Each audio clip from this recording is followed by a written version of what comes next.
हो sir. Okay. Website बघितली सगळ्यांनी? क्लासची वेबसाईट बघितली आहे का? हो सर. चॅटमध्ये मेसेज टाईप करा फक्त येस. बोलण्याची गरज नाही. आवाज बोलल्यानंतर घुमतो.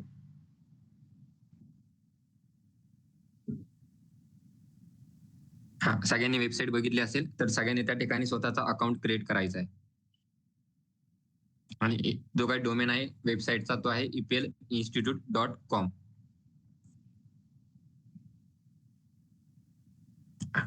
सगळ्यांनी अकाउंट क्रिएट करायचं आहे. त्यावर अकाउंट क्रिएट केल्यानंतर तुम्हाला बाकीचे भरपूर सारे फंक्शनॅलिटी दिसतील त्यामध्ये.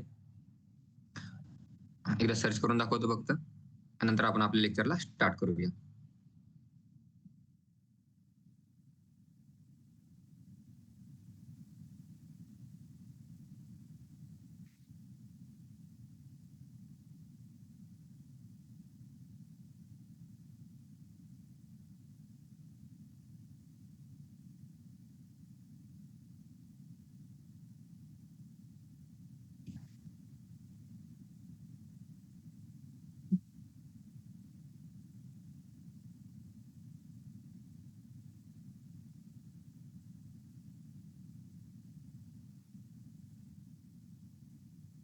सर्च करायचं आहे EPL.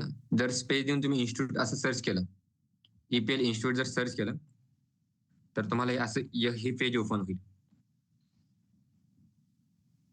पण आपल्याला जे डोमेन आहे तुम्हाला डोमेननी सर्च करावं लागेल. त्यामुळे सर्च करायचं आहे EPL institute.com.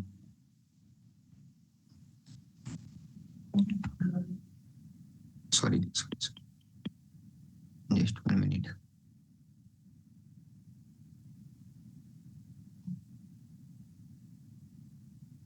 इथे आले eplinstitute.com.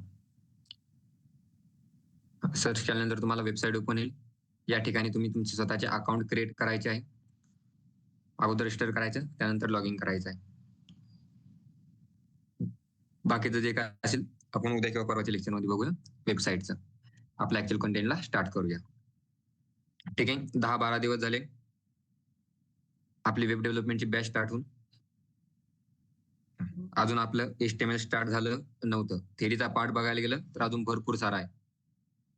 जेवढा झालाय तेवढाच इनफ नाहीये किंवा तेवढाच थेरीचा पार्ट आहे असं नाहीये. थेरीचा पार्ट भरपूर सारा आहे. जो इम्पॉर्टंट आहे तो तर घेतलाय आपण आणि बाकीचा पण पार्ट घेतलाय. फक्त जर थेरीचा पार्ट घेत गेलो तर अजून 2 महिने पण पार्ट संपणार नाही. त्यामुळे आपण आपला जो काही कंटेंट आहे मेन त्या कंटेंटला स्टार्ट करणार आहोत. फर्स्ट काय बघायचं आहे आपल्याला? कोणती लँग्वेज बघायची फर्स्ट? HTML. ओके ठीक आहे.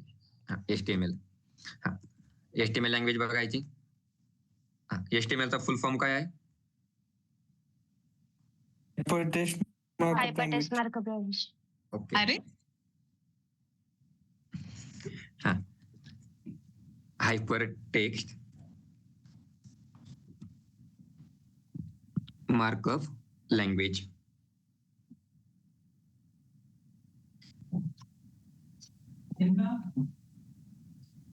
हाय HTML चा फुल फॉर्म हायपरटेक्स्ट मार्कअप लँग्वेज.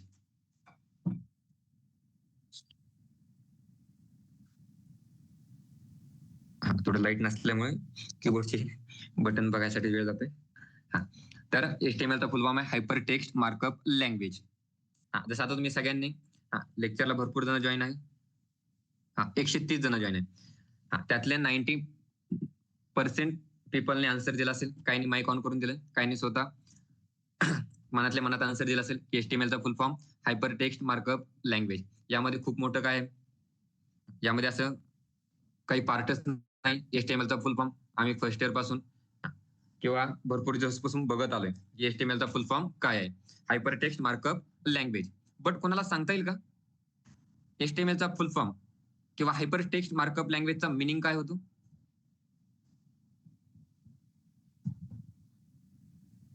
सांगता येईल कोणाला? ओके. HTML आपण स्टार्ट केले आहे, बट आपलं HTML चं पेज तुम्हाला उद्या दिसेल. आज फक्त एवढं बघण्यासाठी हा जो वर्ड आहे ना HTML हा आलाय कसा किंवा याला बनवलंय कोणी किंवा ही कन्सेप्ट आली कशामुळे किंवा या कन्सेप्टला हायपर टेक्स्ट मार्कअप लँग्वेज बोलताय का हे सगळं आजच्या लेक्चरमध्ये आपल्याला बघायचंय. तर हायपर टेक्स्ट मार्कअप लँग्वेज या जे दोन कंटेंट आहे hyper text and markup language हे दोन कंटेंट सेपरेट आहे. त्याला आपण फक्त मिक्स किंवा एकत्र बोलतो. त्या दोन कंटेंटला एकत्र करायचं नाही. त्याचा फुल फॉर्म HTML चा फुल फॉर्म आहे hyper text markup language, but त्याला एकत्र करायचं नाही. हायपर टेक्स्ट मीन्स वेगळा आहे आणि मार्कअप लँग्वेज मीन्स वेगळा आहे. तुम्हाला डेफिनेशन सांगताना तुम्ही हायपर टेक्स्ट मार्कअप लँग्वेज एवढंच सांगणार आहे. बरं तुम्हाला ऍक्च्युअल मिनिंग याचं जर बघायचं असेल तर याला सेपरेट करावं लागेल. त्यामुळे आपण याला सेपरेट करूया. सेपरेट केल्यानंतर फर्स्ट क्वेश्चन आहे what is hyper text.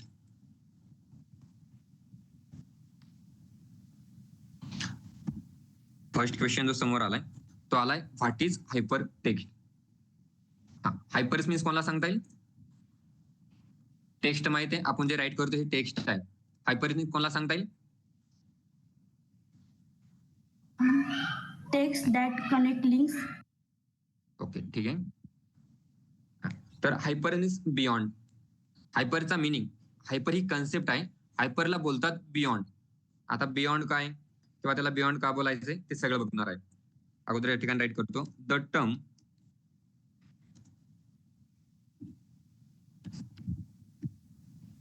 Hyper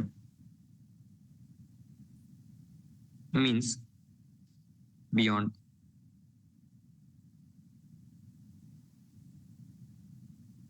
हा हायपरचा मिनिंग होतो बियॉन्ड आणि टेक्स्ट सगळ्याला माहित आहे. टेक्स्ट म्हणजे जसं आपण तो कंटेंट राईट करतो, जो काही कंटेंट राईट करतो ते टेक्स्टच्या फॉर्मॅटमध्ये राईट करतो. आपण आतापर्यंत ज्या नोट्स राईट केल्या त्या सगळ्या टेक्स्टच्या फॉर्मॅटमध्ये राईट केल्या. आता टेक्स्टचं तर मिनिंग कोणाला कळणार नाही, एवढं कोणी लहान नाही. फक्त मिनिंग कशाचं समजायचं आपल्याला? हायपर. Hyper means beyond. आता बियॉन्ड किंवा या बियॉन्ड कन्सेप्टची गरज का पडते ते नेक्स्ट स्टाईल मध्ये राईट करतो.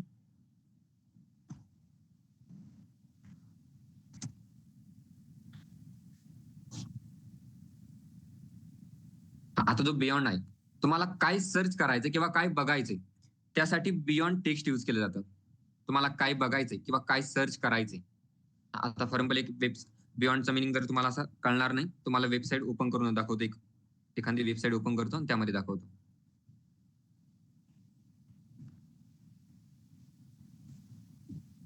Amazon.in. आता ही वेबसाईट आहे. या वेबसाईट मध्ये भरपूर सारा कंटेंट आहे. बियॉन्ड कंटेंट आहे, भरपूर सारा आहे. आता या कंटेंट पैकी तुम्हाला बघायचा आहे कोणता? प्रत्येक युजरला हा कंटेंट किंवा फॅशन बघायचं असेल, काही युजरला इलेक्ट्रॉनिक्स हे बघायचं असेल, काही युजरला होम किंवा किचनचं बघायचं असेल. आता आपल्याकडे वेबसाईट ओपन झाल्यानंतर हा जो कंटेंट आहे हा बियॉन्ड कंटेंट आहे. या बियॉन्ड कंटेंट मध्ये कोणता कंटेंट युजरला बघायचा आहे युजरवर डिपेंड आहे. मग आता ही जी वेबसाईट आहे हायपर टेक्स्ट मध्ये जो कंटेंट राईट केला जातो तो कंटेंट बियॉन्ड कंटेंट आहे. युजरला पाहिजे तो बघू शकतो. फॉर एक्झाम्पल मला इलेक्ट्रॉनिक्स बघायचंय, मी इलेक्ट्रॉनिक्स वर क्लिक करणार. या ठिकाणी भरपूर सारा टेक्स्ट आलाय किंवा टेक्स्ट राईट केलेली दिसते तुम्हाला भरपूर सारी. या ठिकाणी टेक्स्ट आहे, या ठिकाणी टेक्स्ट आहे. हे झालं टेक्स्ट. हायपर मीन्स बियॉन्ड, हे बियॉन्ड टेक्स्ट आहे. जर असं नसेल समजत तर फॉर एक्झाम्पल आता मला फॅशन आहे, फॅशनवर क्लिक केलं. फॅशनवर क्लिक केल्यानंतर या ठिकाणी टेक्स्ट दिसतोय तुम्हाला भरपूर सारा. कंटेंट टेक्स्ट हा थोडा नाही किंवा हेडर पार्ट आहे, हेडर पार्ट कुठं टेक्स्ट आहे आणि त्यानंतर कुठे टेक्स्ट नाही असं होणार नाही. टेक्स्ट हा बियॉन्ड आहे. बियॉन्ड मीन्स भरपूर, खूप मोठा कंटेंट आहे. मग आता या खूप मोठ्या कंटेंट मधून तुम्हाला घ्यायचंय काय किंवा तुम्हाला बघायचंय काय हे तुमच्यावर डिपेंड आहे आणि ते तुम्हाला हायपर टेक्स्ट प्रोव्हाइड करतं. युजरला तुम्हाला कोणता कंटेंट बघायचा आहे तो कंटेंट शो करण्यासाठी तुम्हाला हायपर टेक्स्ट यूज करावं लागतं आणि hyper text means beyond text. हे असं मी स्वतः बोलत नाही, हे टिम बर्नर्स-ली यांनी स्वतः लिहून ठेवलंय. जर तुम्हाला प्रूफ बघायचा असेल तर दाखवतो. Just 1 minute.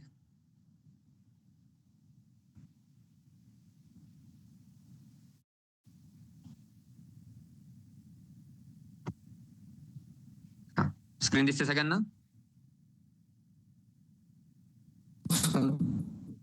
तर आता ही ही जी पीडीएफ आहे टिम बर्नर्स-ली यांची आहे.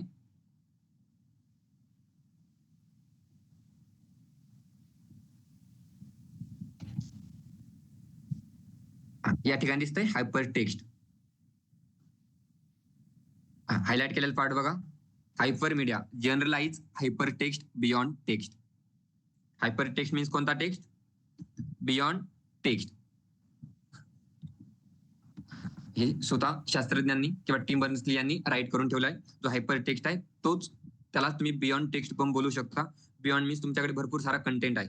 त्या कंटेंट पैकी तुम्हाला कोणता बघायचा आहे तो युजरवर डिपेंड आहे. तुम्हाला स्पेसिफिक कंटेंट बघायचा आहे. फॉर एक्झाम्पल आता ही वेबसाईट आपण ओपन केली होती. या वेबसाईटवर भरपूर सारा कंटेंट आहे. प्रत्येक युजरला ऑल कंटेंट बघायचं असं नाही. ज्याला जे त्या ठिकाणून बुक करायचंय किंवा घ्यायचं आहे तो तेवढंच बघणार आहे. ज्याला फक्त ड्रेस घ्यायचे किंवा कपडे घ्यायचे तो फक्त ड्रेसचं बघणार आहे. शूज, मोबाईल किंवा वॉचेस हे बघणार नाही. ज्याला वॉच घ्यायची आहे तो फक्त वॉचचा कंटेंट बघणार. मग तुम्हाला जो कंटेंट पाहिजे तेवढाच जर बघायचा असेल तर तो तुम्हाला ते फीचर्स हायपर टेक्स्ट प्रोव्हाइड करतं. Hyper text means beyond text. Beyond means भरपूर सारा कंटेंट आहे. तेच आपण राईट करूया आता यामध्ये. It स्पेसिफाईज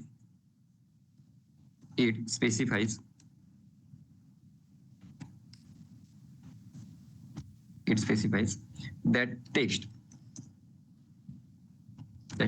contains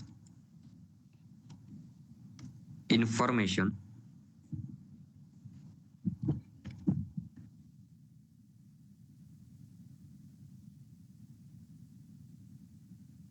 beyond what you see.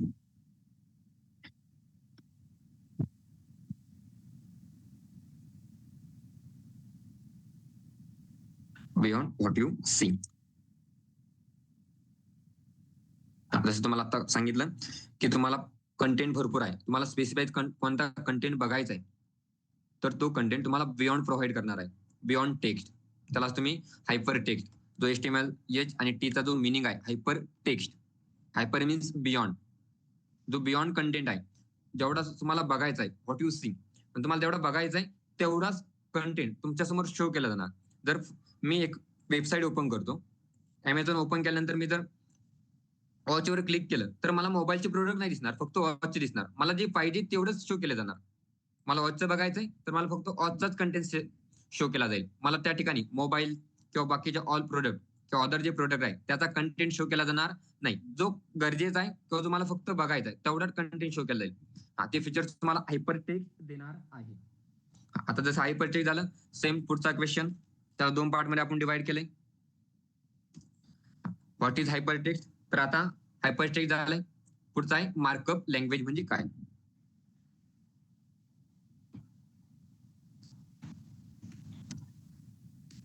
What is markup language?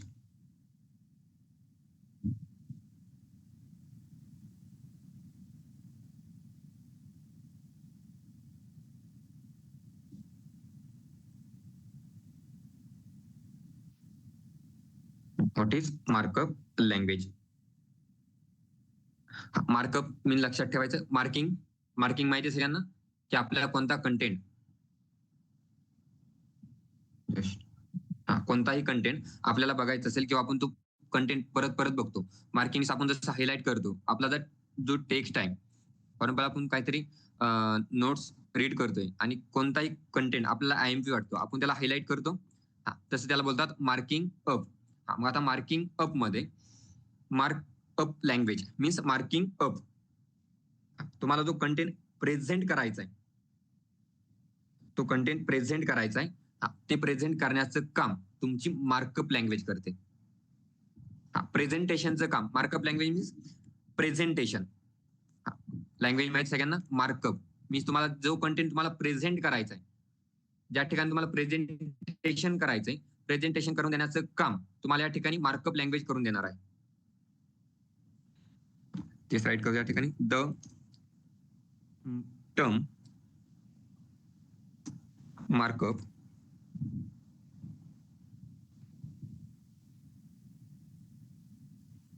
is derived from marking up.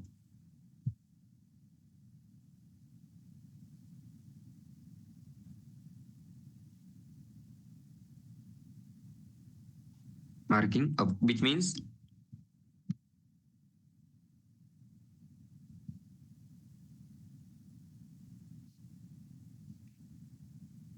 preparing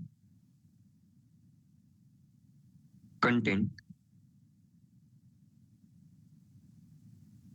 for presentation.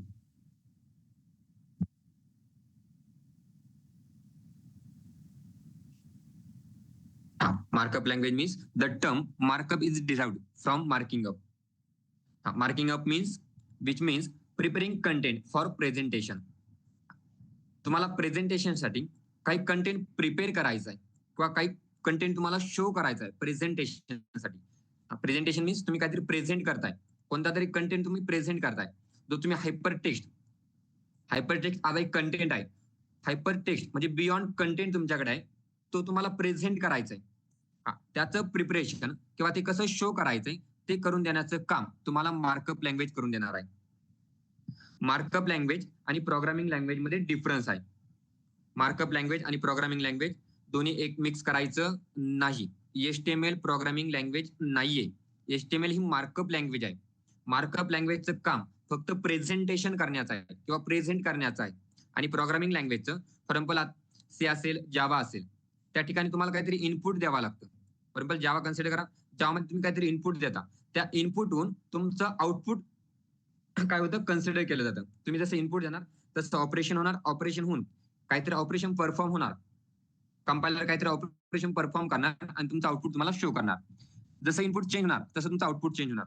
But या presentation मध्ये जी मार्कअप लँग्वेज आहे, प्रेझेंटेशन फिक्स आहे की असंच मला पेज पाहिजे, मग त्या पेज मध्ये कोणता कंटेंट कोणत्या साईटला पाहिजे, त्या कंटेंट मध्ये काही चेंज होणार नाही. कोणताही युजर आला त्याला कंटेंट सेम दिसणार आहे. मार्कअप लँग्वेजचं काम एक आहे, फक्त प्रेझेंटेशन करण्याचं. त्यामुळे HTML ला प्रोग्रामिंग लँग्वेज बोलायचं नाही. HTML प्रोग्रामिंग लँग्वेज नाहीये. HTML ही मार्कअप लँग्वेज आहे. ही लँग्वेज फक्त प्रेझेंटेशन साठी यूज केली जाते. HTML ही जी काही लँग्वेज आहे ही फक्त प्रेझेंटेशन साठी यूज केली जाते. ते पण या ठिकाणी राईट करतो. It is a language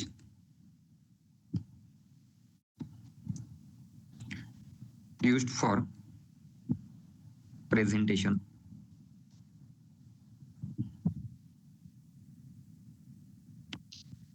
मग आता या मार्कअप लँग्वेजचं काहीतरी प्रेझेंटेशन करायचंय. प्रेझेंटेशन करायचं म्हणजे तुम्हाला काहीतरी ते दाखवायचंय समोरच्याला. मग ते दाखवणार कुठे? जसं C लँग्वेजचं काहीतरी कंपायलर आहे, जावाची काहीतरी कंपायलर आहे, पायथनची कंपायलर आहे. तसं आता या ठिकाणी मार्कअप लँग्वेज शो कुठे करणार? ज्यावेळेस तुम्हाला मार्कअप लँग्वेजचं कुठेतरी आउटपुट शो करायचंय त्यावेळेस तुम्हाला कंपल्सरी कोणतं तरी ब्राउझर लागतं. मग तुमचं ते क्रोम असेल, त्यानंतर मायक्रोसॉफ्ट एज असेल, सफारी असेल, एक्सेट्रा, भरपूर सारे ब्राउझर आहे. कोणतं तरी एक ब्राउझर तुम्हाला प्रेझेंटेशन साठी कंपल्सरी लागणार आहे. याचा आउटपुट जे काही प्रेझेंटेशन आहे HTML किंवा मार्कअप लँग्वेज. आता HTML ही एकच मार्कअप लँग्वेज आहे असं नाही, अजून भरपूर आहे, ते आपल्याला पुढे बघायचं आहे. जेवढे काही मार्कअप लँग्वेज आहे त्यांचं प्रेझेंटेशन हे ब्राउझरवर करावं लागतं किंवा ब्राउझरचा यूज करूनच त्यांचं प्रेझेंटेशन केलं जातं. विदाउट ब्राउझर त्यांचं प्रेझेंटेशन समोर कोणालाही दाखवता येणार नाही. It is use to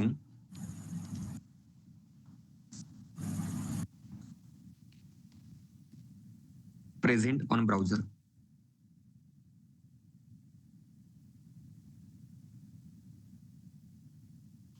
ब्राउझरचा use करून हे जे काही मार्कअप लँग्वेज आहे त्यांचं प्रेझेंटेशन करतात. विदाउट ब्राउझर त्यांना प्रेझेंटेशन किंवा प्रेझेंट करता येणार नाही की त्यांना ऍक्च्युअल मध्ये दाखवायचंय काय. त्यांच्याकडे हायपर टेक्स्ट आहे किंवा बियॉन्ड टेक्स्ट आहे, मार्कअप लँग्वेज पण आहे, काय प्रेझेंट करायचं तो कंटेंट पण आहे. पण त्यांना तो कंटेंट जर शो करायचा असेल तर त्यासाठी कंपल्सरी ब्राउझर लागणारच आहे. विदाउट ब्राउझर तो कोणताही कंटेंट ते प्रेझेंट करू शकत नाही. क्लिअर झालंय आता हायपर टेक्स्ट काय आणि मार्कअप लँग्वेज काय?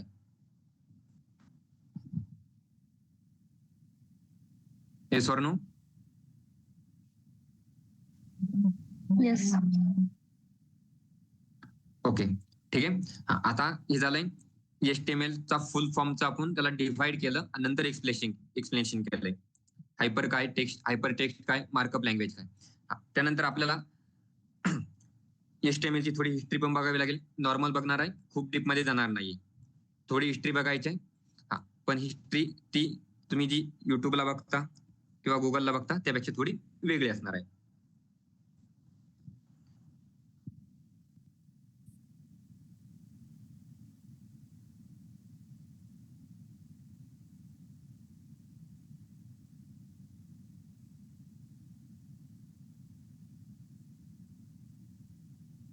हिस्ट्री ऑफ, आता या ठिकाणी हिस्ट्री फक्त HTML ची बघायची नाहीये. HTML त्यामध्ये एक पार्ट आहे, मार्कअप लँग्वेजचा एक पार्ट आहे. HTML आपण जे शिकणार आहे ना तो एक पार्ट आहे मार्कअप लँग्वेजचा. मग आपण जी हिस्ट्री बघणार आहे ती बघणार आहे मार्कअप लँग्वेजची. History of markup language.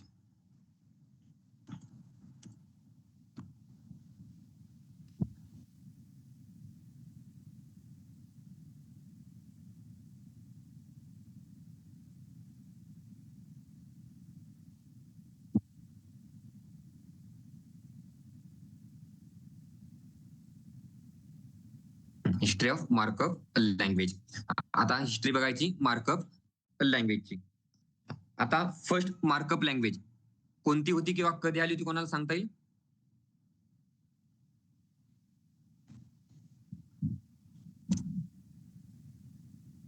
बोला. बरं ठीक आहे, हिस्ट्री मी सांगतो. क्वेश्चन काय विचारणार? 1989. 1989 कोणती लँग्वेज?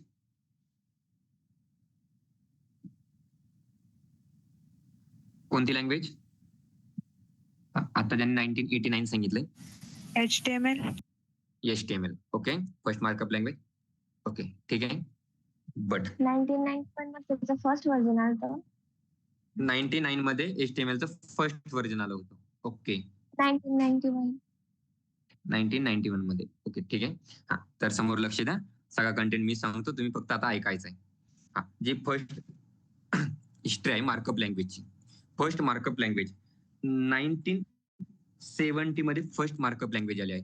1970 मध्ये. आणि त्या लँग्वेजचं नेम होतं GML.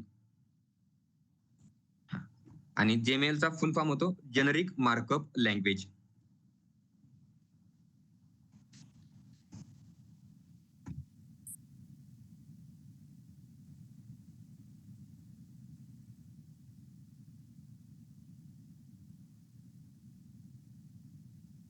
Generic markup language is the first markup language. इथे राईट करून ठेवतो म्हणजे लक्षात राहील तुमच्या. Is the first markup language.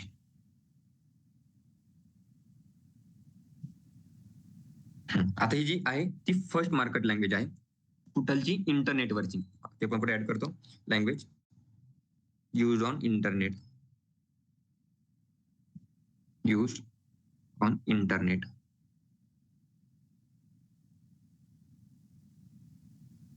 इंटरनेटवर. आता प्रत्येक पार्ट हा इंटरनेटवर चालतो. फर्स्ट जी लँग्वेज आहे जीमेल, ती फर्स्ट लँग्वेज 1970 मध्ये आली होती इंटरनेटवर. आता जी बनवली ती बनवली आहे सर्न लॅब्स किंवा सर्न लॅबोरेटरी यांनी. डेव्हलप्ड बाय, खाली राईट करतो.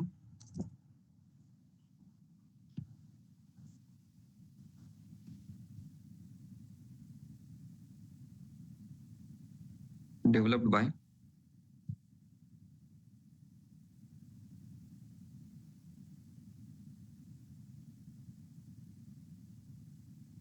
सर्च लॅब किंवा तुम्ही त्याला लॅबोरेटरी पण बोलू शकता. एक मिनिट. हॅलो,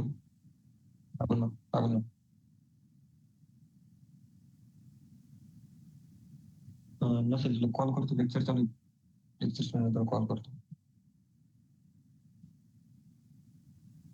सर्च लॅब, त्याला तुम्ही लॅबोरेटरी पण बोलू शकता. आता ही जे सर्च लॅब आहे यांनी फर्स्ट जी मार्कअप लँग्वेज आहे ती डिझाईन केली. GML. आणि त्याचा फुल फॉर्म आहे जेनरिक मार्कअप लँग्वेज. 1970 मध्ये डेव्हलप करण्यात आली सर्न्स लॅब यांच्याकडून. सर्न्सचा मिनिंग काय तो या ठिकाणी राईट करून ठेवतो. Council for European research and nuclear labs किंवा लॅबोरेटरी काही पण म्हणू शकता. लॅब्स म्हणलं तरी चालेल, लॅबोरेटरी म्हणलं तरी चालेल. या ठिकाणी त्याचा फुल फॉर्म राईट करतो.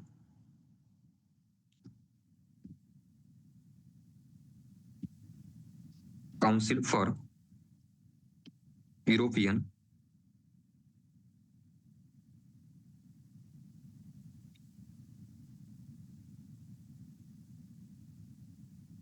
रिसर्च अँड न्यूक्लिअर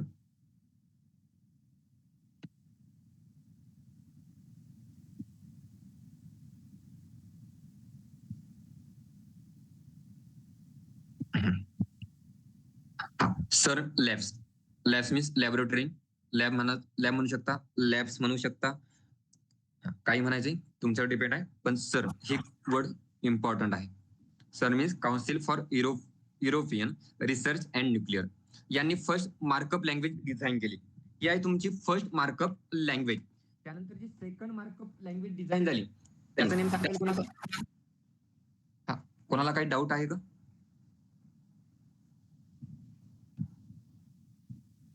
कोणाला काही डाऊट आहे?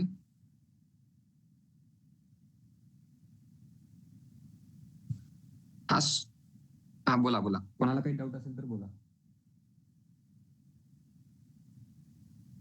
ते डाऊट नसेल, जर असेल तरच माईक ऑन करत जा. त्यानंतर ओके, काहीतरी मेसेज टाकलाय का? Okay, just 1 minute.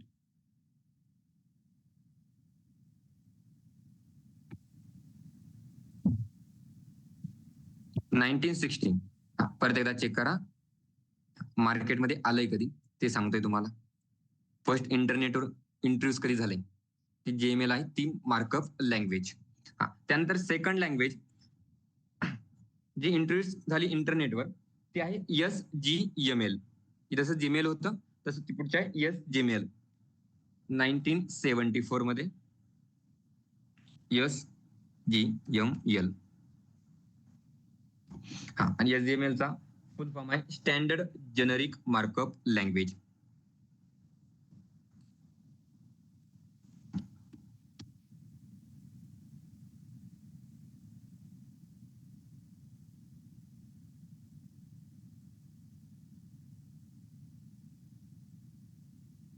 Standard generic markup language. JML मध्ये काही ड्रॉबॅक्स होते. JML जी लँग्वेज फर्स्ट मार्कअप लँग्वेज तयार करण्यात आली त्यामध्ये काहीतरी ड्रॉबॅक्स होते. आणि प्रत्येक न्यू कन्सेप्ट किंवा न्यू मेथड ज्यावेळेस मार्केटमध्ये येते तर त्याचं एकच रीजन असतं. एक तर त्यामध्ये काहीतरी जास्त फीचर्स असतात, किंवा सेकंड जे रिझन आहे ते रिझन असं आहे की फर्स्ट जी काही मेथड होते किंवा टेक्नॉलॉजी त्यामध्ये काहीतरी ड्रॉबॅक्स होते. ते ड्रॉबॅक्स कव्हर करण्यासाठी दुसरी टेक्नॉलॉजी येते. तसं सेम JML मध्ये काही ड्रॉबॅक्स होते. ते ड्रॉबॅक्स कव्हर करण्यासाठी जी सेकंड लँग्वेज तयार करण्यात आली ती होती SGML. त्या लँग्वेजचा फुल फॉर्म आहे स्टँडर्ड. त्या ठिकाणी स्टँडर्ड मेंटेन करण्यात आलं होतं मार्कअप लँग्वेजचं. त्यामुळे त्याचा फुल फॉर्म झाला स्टँडर्ड जेनेरिक मार्कअप लँग्वेज. हे झालं 1974 मध्ये. त्यानंतर आता जी थर्ड आहे ती आहे HTML. HTML कधी आली सांगता येईल आता? बोला, HTML तर सांगू शकता ना?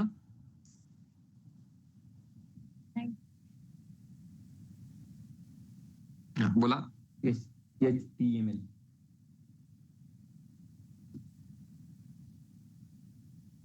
बोला, कोणालाच माहित नाही HTML कधी आली? 1991.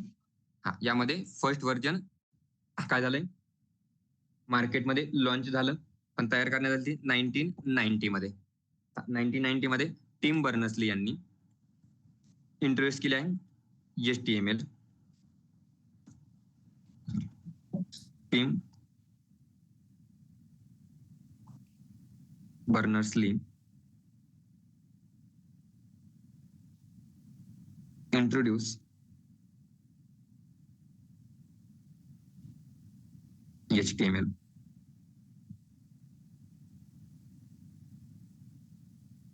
आणि फर्स्ट व्हर्जन HTML चं जे फर्स्ट व्हर्जन आहे ते कधी आलं होतं?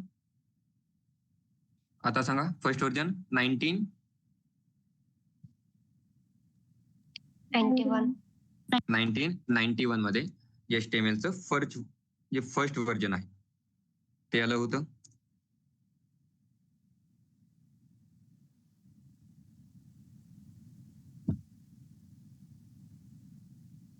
First version of HTML. But आता जी लँग्वेज बनवली आहे HTML ती बनवली आहे कोणी? टिम बर्नर्स-ली यांनी. त्यानंतर 1 व्हर्जन आलंय, नंतर 2, नंतर 3, नंतर 4, नंतर 5. सगळे व्हर्जन हे कशाचे आहे? HTML आहे. आणि सध्या मार्केटमध्ये जे व्हर्जन आहे ते आहे HTML5.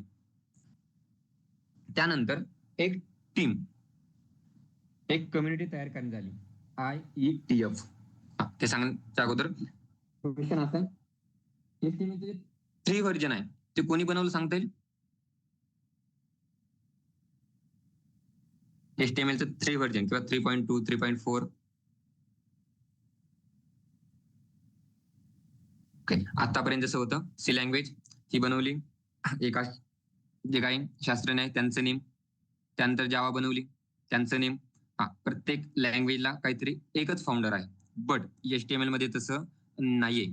HTML चे जे फर्स्ट व्हर्जन बनवण्यात आलं किंवा HTML ज्यावेळेस मार्केटमध्ये लॉन्च करण्यात आली त्यावेळेस ती बनवली होती टिम बर्नर्स-ली यांनी. बट HTML चे काही स्टँडर्ड मेंटेन करण्यासाठी एक नंतर परत टीम तयार करण्यात आली, जे आपण बघितली आहे W3C. त्याच्या अगोदर अजून एक टीम तयार करण्यात आली होती, IETF means internet engineering task force. यांनी HTML चं 3.2 व्हर्जन डेव्हलप केलं. तिथपर्यंत त्याच्या अगोदर हे टिम बर्नर्स-ली यांनी डेव्हलप केलं होतं. बट 3.2 व्हर्जन हे IETF ही जी काही कम्युनिटी आहे means internet engineering task force यांनी HTML चं 3.2 व्हर्जन डेव्हलप केलं आहे. ते राईट करून ठेवा किंवा लक्षात ठेवा, कारण की बाकीच्या लँग्वेज मध्ये एक लँग्वेज, एका लँग्वेजचे एक फाउंडर. यामध्ये तसं नाहीये, यामध्ये थोडं ट्रिकी टाईप आहे, त्यामुळे ते आपण हिस्ट्रीमध्ये बघतोय. IETF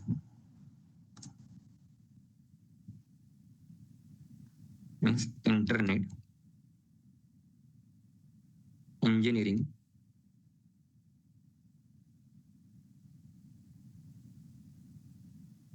task force.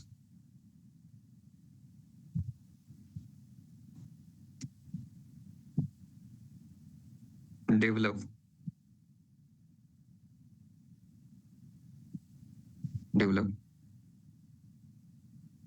HTML up to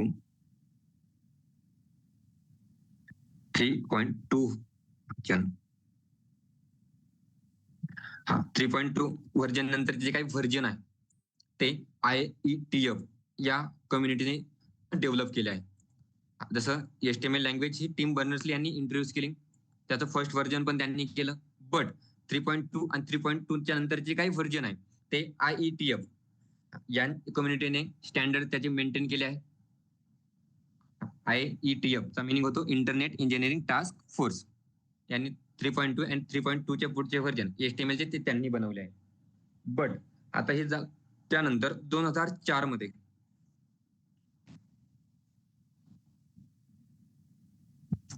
2004 मध्ये परत 2 कम्युनिटी तयार करण्यात आल्या, 2 टीम तयार करण्यात आल्या. तशा त्या टीम अगोदर होत्या, पण त्यांनी HTML चे पुढचे स्टँडर्ड स्वतः तयार करण्याचा निर्णय घेतला आणि तिथून पुढचे स्टँडर्ड हे त्यांनी तयार केले. त्यामध्ये जे फर्स्ट आहे ते आहे WG अँड W3C. यांनी तिथून पुढचे इव्होल्युशन किंवा व्हर्जन 4 जे व्हर्जन आहे ते व्हर्जन WG आणि W3C यांनी मेंटेन करण्याचं काम केलं आहे. WG and W3C. व्हर्जन 3 कधी झालेलं लॉन्च?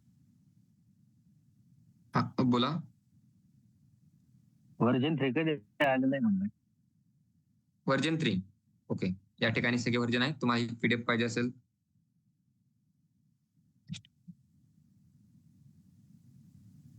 या ठिकाणी बघा प्रत्येक व्हर्जनचा डेटा आहे. 19.2 मध्ये ऍक्च्युअल मध्ये तुम्ही जे 1 बोलताय ते 1 व्हर्जन, त्यानंतर 1.0 व्हर्जन त्या ठिकाणी दिसतंय नेम दिलंय. असं कोणत्या लँग्वेज मध्ये नेम दिलं जातं का की 1 व्हर्जन यांनी बनवलंय, 2 व्हर्जन त्यांनी बनवलंय, 3 व्हर्जन त्यांनी बनवलंय, असं कुठेही नेम दिलं जात नाही. या ठिकाणी बघा 1993 मध्ये कोणतं व्हर्जन, त्यानंतर 94 मध्ये कोणतं व्हर्जन आलंय, 95 मध्ये काय केलंय बघा. जे नेटस्केपचे फीचर्स आहे ते काय होते, नॉन स्टँडर्ड होते, ते 1995 मध्ये झाली. त्यानंतर 1996 मध्ये 1996 मध्ये 3.2, नंतर 1997 मध्ये 4 जे व्हर्जन आहे हे, त्यानंतर 1990 मध्ये 4.01, त्यानंतर 2000 मध्ये XHTML 1.0. आता HTML माहिती आहे आपल्याला. याच्यानंतरचे जे पुढचे पार्ट आहे, आपण त्याला HTML5 जे बोलतो, त्यानंतर जे पुढचे पार्ट आहे XHTML, त्याचे परत व्हर्जन तयार करण्यात आले. बट तुम्हाला आता सांगितलं 2004 नंतर जे काही स्टँडर्ड मेंटेन करण्याचं काम आहे त्याला 2 टीमने स्वतःकडे घेतलं. फर्स्ट आहे WG आणि नंतर सेकंड आहे W3C. सांगितलं होतं आपण W3C ज्यावेळेस कंटेंट बघितला होता त्यावेळेस तुम्हाला सांगितलं होतं की कोणतीही टेक्नॉलॉजी जर मार्केटमध्ये लॉन्च करायची असेल तर ती अगोदर W3C ला अप्रूव्ह करावं लागतं किंवा W3C अप्रुव्हमेंट घ्यावं लागतं. तोपर्यंत ती टेक्नॉलॉजी तुम्हाला मार्केटमध्ये लॉन्च करता येत नाही. लॉन्च करायचं असेल तर त्यांचं अप्रुव्हमेंट घ्यावं लागतं. त्यानंतर 2004 नंतर त्यांना काहीतरी इश्यू किंवा काहीतरी क्वेरी सापडली असेल त्यामध्ये HTML जे काही व्हर्जन आहे त्यामध्ये, त्यानंतर 2004 नंतर जे काही 4.0 व्हर्जन आहे ते तिथून मेंटेन करण्याचं काम, त्याचे स्टँडर्ड मेंटेन करण्याचं काम 2 टीमने स्वतःकडे घेतलं. एक आहे WG आणि दुसरे आहे W3C. W3C मध्ये काय काय आहे, कोण कोण आहे, आपण सगळं एक लेक्चर मध्ये बघितलं होतं. ते असेल या ठिकाणी दाखवतो.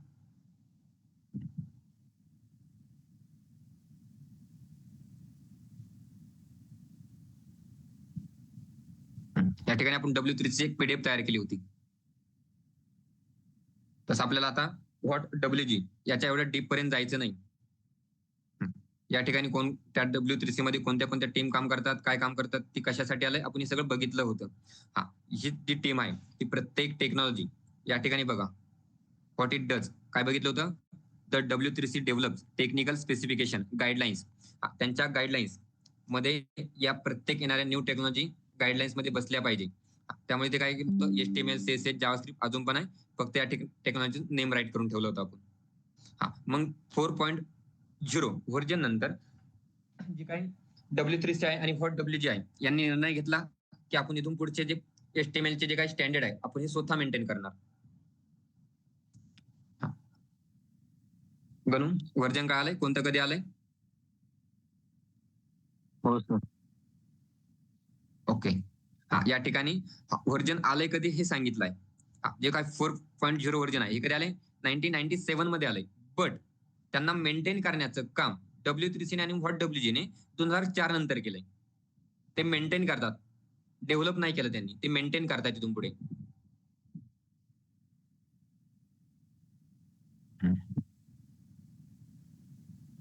W3C काय राईट केले 2004 WG and W3C started evolution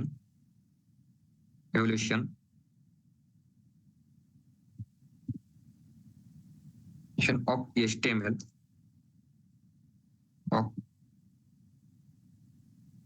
HTML as version 4.0. नंतर व्हॉट WG चा फुल फॉर्म या ठिकाणी राईट करून ठेवतो म्हणजे लक्षात राहील.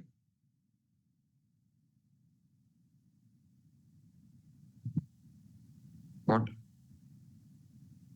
WG चा फुल फॉर्म, व्हॉट WG चा फुल फॉर्म आहे web hyper text application technology work group. हा एक ग्रुप आहे आणि त्या ग्रुपचं नेम शॉर्ट फॉर्म मध्ये आहे what WG. Full form write करतो या ठिकाणी वेब हायपर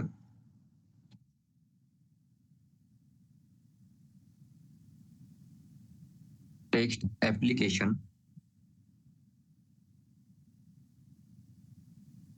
टेक्नॉलॉजी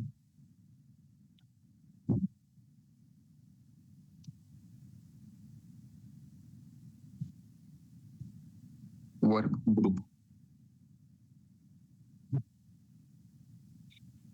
W3C चा आपण राईट केलाय, राईट केला होता अगोदर, तरी पण आपण परत राईट करूया W3C चा आपण.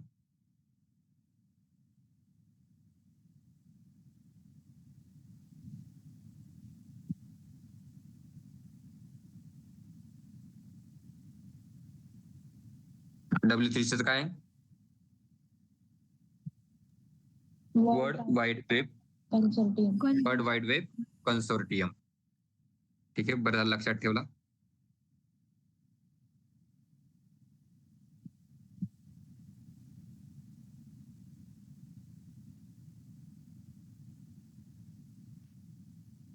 IW3C चा फुल फॉर्म. त्या ज्या दोन ग्रुप आहे, W3C community and what WG हा ग्रुप आहे, त्याला कम्युनिटी म्हणलं तरी चालेल. या दोन कम्युनिटी आहे, यांनी 2004 नंतर जे काही व्हॅल्युएशन आहे HTML 4.0 व्हर्जन नंतरचे, हे त्यांनी स्वतःकडे घेतले त्याचे स्टँडर्ड मेंटेन करण्यासाठी. कारण की प्रत्येक लँग्वेज बनवल्यानंतर ती बनवली आणि नंतर सोडून दिली असं कधी होत नाही. ते शेवटपर्यंत जोपर्यंत मार्केटमध्ये आहे तोपर्यंत त्याचे स्टँडर्ड मेंटेन ठेवावे लागतात. आणि टीम W3C ही बनवली कोणी होती, किंवा W3C कम्युनिटी बनवली कोणी होती? Team Berners-Lee. कारण की पीडीएफ कुठे गेली, जस्ट 1 मिनिट. या ठिकाणी राईट केले बघा, फाउंडेड बाय टीम बर्नर्स-ली. आता एक पर्सन आहे, त्यांनी ती लँग्वेज बनवली, मार्कअप लँग्वेज. मार्कअप लँग्वेज बनवल्यानंतर तो एकच पर्सन सगळ्या लँग्वेज किंवा जी बनवलेली लँग्वेज आहे एकच पर्सन त्याचे स्टँडर्ड मेंटेन करू शकत नाही. त्यासाठी त्यांनी स्वतः टीम बनवून ठेवली. येणाऱ्या ज्या काही लँग्वेज आहे, वेबच्या ज्या काही लँग्वेज आहे, त्या सगळ्या लँग्वेजचे स्टँडर्ड मेंटेन करण्यासाठी, स्टँडर्ड चेक करण्यासाठी त्यांनी W3C टीम बनवली होती. कोणी? टीम बर्नर्स-ली यांनी. म्हणजे असं नाही की टीम बर्नर्स-ली यांनी फक्त HTML बनवली, त्यानंतर पुढे गेल्यानंतर IETF यांनी पुढचं व्हर्जन बनवलं, त्यानंतर W3C ने परत 2000 नंतर ते स्वतःकडे घेतलं. हे सगळं आहे हे यांच्या अंडरच चालतं. बट वेगवेगळे ग्रुप तयार करण्यात आले. IETF हा वेगळा ग्रुप आहे, त्यानंतर व्हॉट WG हा वेगळा ग्रुप आहे, W3C हा वेगळा ग्रुप आहे. प्रत्येक ग्रुप हे वेगवेगळं काम करतो. अगोदर IETF यांनी घेतलं होतं ते स्टँडर्ड मेंटेन करण्यासाठी. त्यांचं काही स्वतःचे इश्यू असतील किंवा स्वतःला मॅनेज झालं नसेल किंवा त्यांना काही स्वतःचे पर्सनल इश्यू असतील, त्यामुळे त्यांनी ते सोडून दिलं. त्यानंतर 2004 नंतर परत व्हॉट WG आणि W3C यांनी 2004 नंतर जे काही HTML 4.0 व्हर्जन आहे, इथून पुढचे स्टँडर्ड मेंटेन करण्याचं काम त्यांनी स्वतःकडे घेतलं. आणि HTML आता सध्या जे व्हर्जन चालू आहे ते कोणतं आहे? HTML5 fifth version. HTML5, the latest version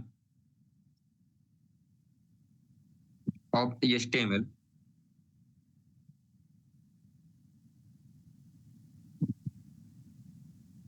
is HTML5.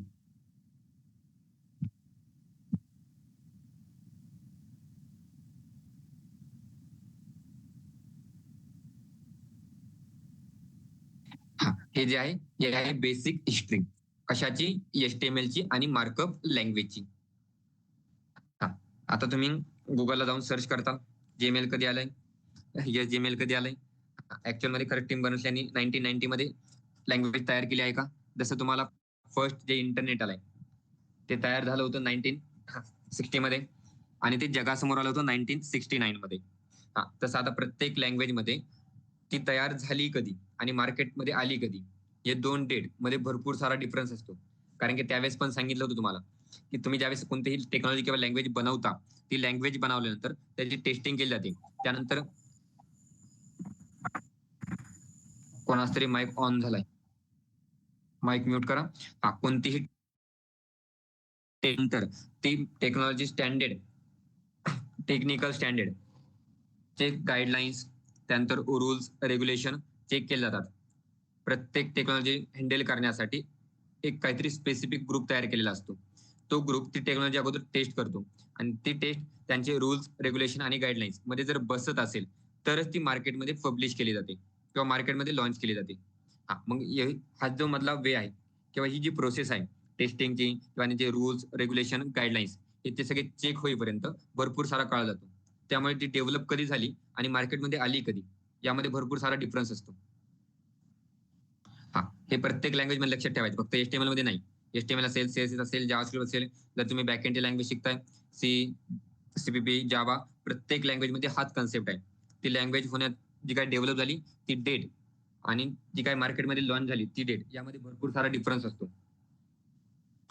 तर आता HTML सगळ्यांना क्लिअर झालंय की HTML हायपर टेक्स्ट काय, मार्कअप लँग्वेज काय आणि मार्कअप लँग्वेजची हिस्ट्री क्लिअर झालंय सगळ्यांना? Yes or no?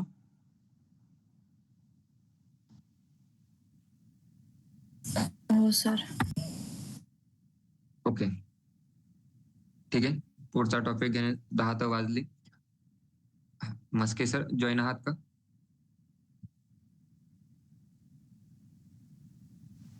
येस. पायल, आवाज येतोय माझा सगळ्यांना? हो सर. ओके. हा, तर लेक्चर समजतंय ऑनलाईन सगळे सगळ्यांना? कोणाला काही डाऊट आहे? हो. ठीक आहे. काही फास्ट होतोय शिकवणं, स्लो होतंय असं काही वाटतंय कोणाला? व्यवस्थित स्पीड आहे? हा, थोडस स्टार्टिंगला थेरी असते हिस्ट्री वगैरे, त्यात थोडस बोरिंग वाटतं सगळ्यांनाच.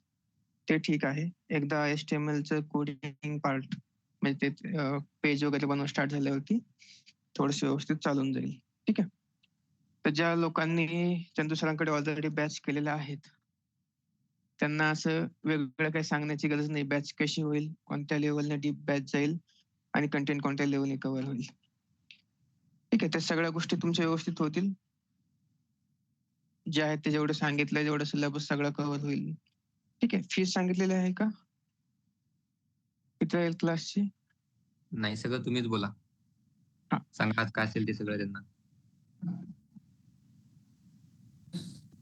खूप सारा मोठा आहे. पूर्ण आय थिंक EY त्याच्यामध्ये कव्हर होऊन जाईल तुमचं. जे मार्केट मध्ये लागतंय तिथपर्यंत स्टार्टिंग पासून. इव्हन आपण रिॲक्ट पण घेणार आहे त्यामध्ये. तर ते पूर्ण सिलेबस कव्हर करण्यासाठी आपण फीस ठेवली आहे 5,000.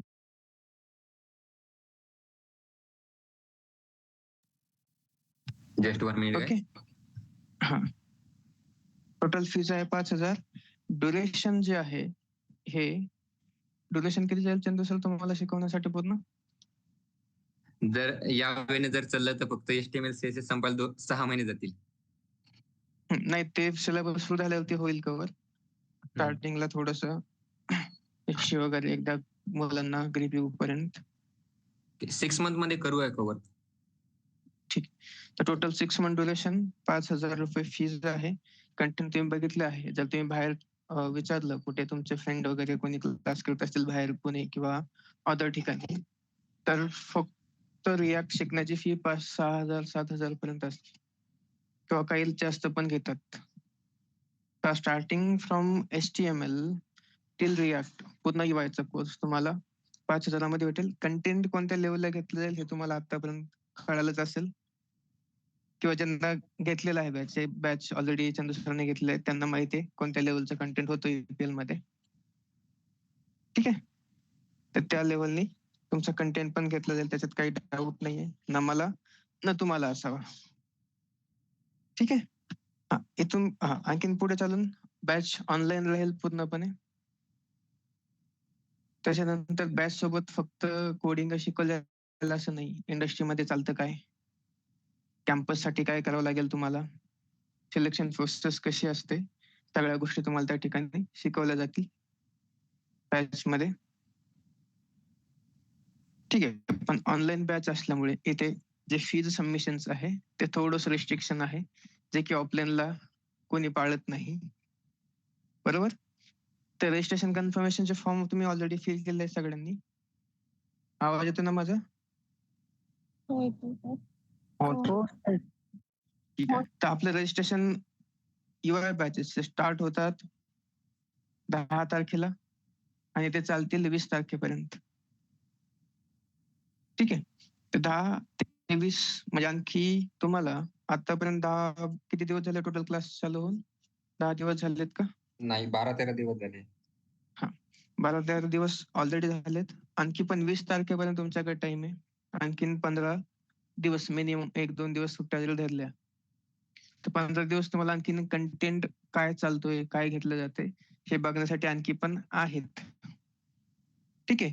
इवन तुम्ही 20 तारखेपर्यंत फीज पेड केल्याच्या नंतर 1 महिना फीज रिफंडची पॉलिसी आहे IPL जर तुम्हाला वाटलं की 1 महिन्यानंतर की नाही कळत आहे आम्हाला शिकवलेलं, तर 1 महिन्याच्या आतमध्ये तुम्ही बोलले की सर मला बॅच डिस्कंटिन्यू करायची आहे, तुमची फी रिफंड केली जाईल.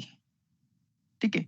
पण ऑनलाईनच्या रिस्ट्रिक्शनमुळे 20 तारखेपर्यंत जेवढ्या फी जमा होतील तेवढ्या ऍडमिशन कंटिन्यू होतील. तिथून पुढे मीटिंग तुमची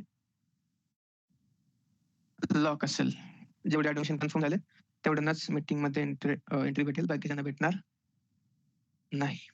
ठीक आहे. म्हणजे तुम्हाला ऑलमोस्ट 1 महिना ट्रायल झालाय, म्हणजे 20 तारखेपर्यंत होईल.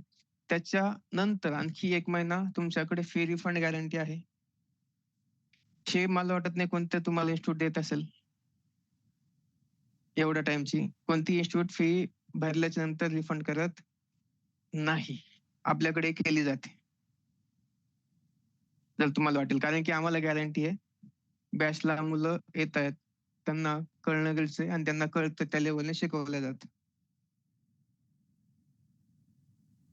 ठीक आहे. त्याच्यामुळे काळजी घ्या सगळ्यांनी फीज आपलं रजिस्ट्रेशन कन्फर्म करण्याची. आधी का सांगतोय, कारण की ऑलमोस्ट मुलं खेड्याकडे आहेत आपल्याकडे, तर त्यांना थोडंसं कधी सांगावं लागतं की क्लास करायचे आहेत, फीज लागणार आहे, घरच्यांना पण थोडीशी अरेंजमेंट करावी लागते. म्हणून आता सांगतो, आत्ताच घरी सांगा ज्यांना कन्फर्म आहे करण्याचं ते. ऑफलाईन बॅच नाहीये इथे, ऍडजस्टमेंट होत नाही ऑनलाईन बॅचला. फीज पेड असेल तर तुम्हाला एंट्री भेटेल 20 नंतर, नाही त्याच्यानंतर एंट्री राहणार नाही. ठीक आहे. ते पण सांगा फीज त्यांना की बद्दल झूमला 60,000 पेमेंट करायचं आपल्याला 6 महिन्याचं. ते आपली गोष्ट आहे, ते आपण बघूयात. ठीक आहे. हे मुलांचं झालं. फीज 5,000 ठेवली, 1 टाइम पेमेंट आहे. जर कोणाला खूपच अडचण असेल तर आणखी एक ऑप्शन असं असतं मल्टिपल पेमेंटचं, ज्यांनी फीज वाढल्या जाते, ते मी ठेवत नाहीये. ठीक आहे. नाही तर मग 2 टाइम भरा, 6,000 भरा, असं मी सांगणार नाही तुम्हाला. 1 टाइम फी राहील, 5 भरायची. 1 महिना ट्रायल आहे तुमचा स्टार्ट झाल्यापासून, आणखी 1 महिना रिफंड गॅरंटी आहे. त्याच्या पुढे आणखीन काय सांगण्याची मला वाटत नाही गरज आहे. ठीक आहे. आणखीन 10-15 दिवस बघा काय वाटतंय तुम्हाला आणि बॅच कोणत्या प्रकारे चालेल. ठीक आहे.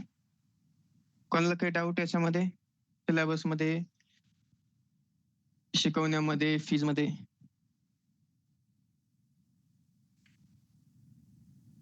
ओके. नसेल तर त्यांनी दुसरं बाकीचं कंटिन्यू करतील. पण हे इन्स्टिट्यूटचे इन्स्ट्रक्शन नुसार 20 तारखेपर्यंत तुमचे डेमो आहेत. 10 तारखेच्या पुढे तुमचं रजिस्ट्रेशन चालू होईल. 20 तारखेपर्यंत. 20 तारखेच्या नंतर रजिस्टर्ड स्टुडंटच फक्त क्लासला जॉईन करू शकतील, बाकी कोणी जॉईन करू शकणार नाही. ओके. आपण काय भेटतो काय याला मग चालू आहे माहिती.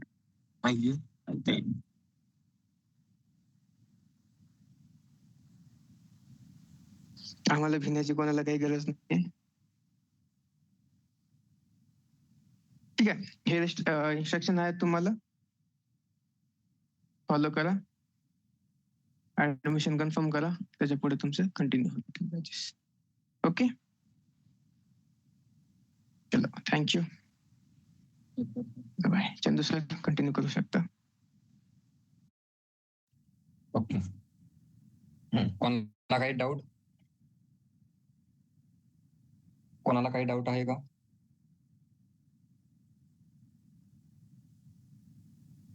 नाही ओके ठीक आहे 10 वाजून गेले तर सगळ्यांनी प्रेझेंटी स्टार्ट करा